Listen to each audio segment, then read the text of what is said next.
Indian secular front, বাংলাদেশে ঐক্য, বাংলাদেশে ঐক্য, দেগঙ্গা বলছে, দেগঙ্গা বলছে, দেগঙ্গা বলছে,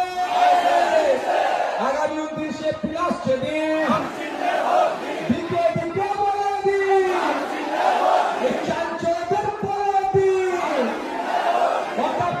বলে দিন, এই সংবিধি বিনষ্টকারীদের বলে দিন,